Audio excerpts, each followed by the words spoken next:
मेरे पास जो जानकारी है अभी उसमें 20वें राउंड की गिनती हो चुकी है और करीब 20,000 वोटों से प्रशांत किशोर जी आगे चल रहे हैं।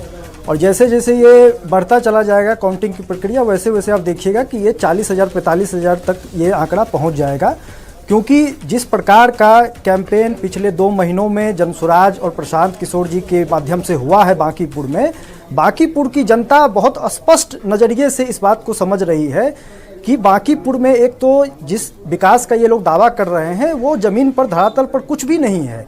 बांकीपुर की जनता, आज आप चले जाइए, हर गली में आपको गंदगी दिख जाएगी, हर गली में आपको जल जमाव दिख जाएगा। तो जो बुनियादी सुविधाएं हैं जब वही उपलब्ध नहीं है तो फिर बड़ी बड़ी बातें करना और लंबी लंबी बातें करना उसका कोई मतलब नहीं रह जाता है।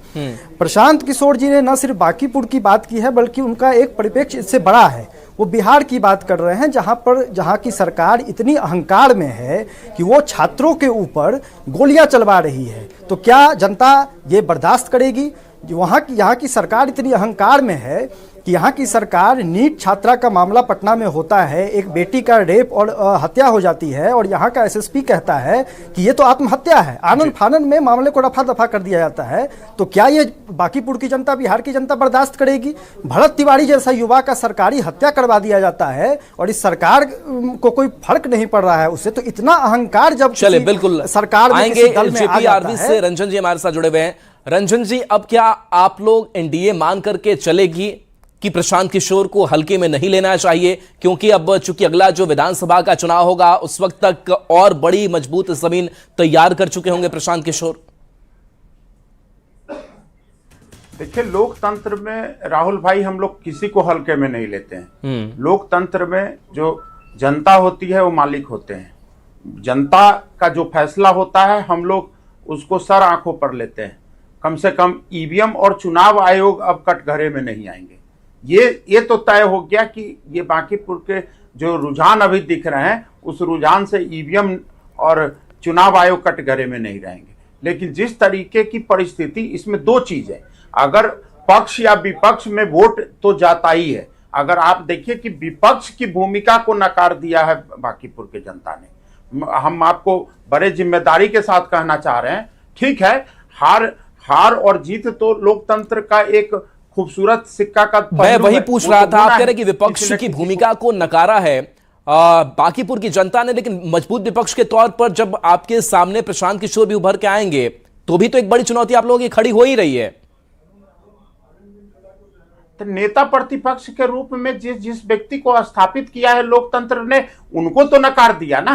अब प्रशांत किशोर जी जाएंगे, वो अपने पार्टी से सिंगल विधायक बन के जाएंगे, लेकिन विधानसभा की तस्वीर क्या इस तरह इशारा करती है कि अकेले प्रशांत किशोर जी नेता प्रतिपक्ष की भूमिका में तो आएंगे नहीं। 25 सीट के साथ जो नेता प्रतिपक्ष है, जिम्मेदारी उनकी बड़ी है। तो बांकीपुर के जनता ने तो ये संदेश दिया है कि राष्ट्रीय जनता दल आज विपक्ष के लायक भी नहीं है। लगभग 94-95% जनता जो है उनको नेता प्रतिपक्ष की कुर्सी से नकार दिया है। ये बांकीपुर का संदेश है। लेकिन आने वाले समय में ये निश्चित रूप से आप लोग इस बात से ज्यादा खुश है कि बीजेपी हार गई या हार रही है, वो ठीक है, लेकिन आरजेडी उस सीट को अपना नहीं सकी, आरजेडी के प्रत्याशी की जीत नहीं हो सकी, इस बात से ज्यादा खुशी है? नहीं, हम लोग तो कह ही रहे ना कि हम लोग एनडीए की अगर वहां हार होती है, अगर होती है, अभी चूंकि राउंड बाकी है, बिल्कुल, अगर तो नहीं बात कर रहे हैं, हाँ जी, हमारी पार्टी, हमारी गठबंधन इसको समीक्षा करेंगे। हम लोग समीक्षा करके देखेंगे कि भाई हम हार को भी उतना ही सीरियसली लेते हैं जितना जीत को लेते हैं। हम जीत पे अति उत्साहित भी नहीं होते। दोनों हमारे लिए जिम्मेदारी का पल है। हम एक तरफ अगर जिम्मेदारी जनता के लिए रखते हैं तो दूसरी तरफ अगर हार होती है तो हम लोग इस बात के लिए भी दृढ़ संकल्पित होती हैं कि जनता के लिए और मजबूती से काम करना है और जनता के बीच में जाना है और अच्छे तरीके से काम करना है। चलिए बिल्कुल, प्रीति जी आपके पास आते हैं। चूंकि रंजन जी कह रहे हैं कि बदल नहीं जा रही है ना।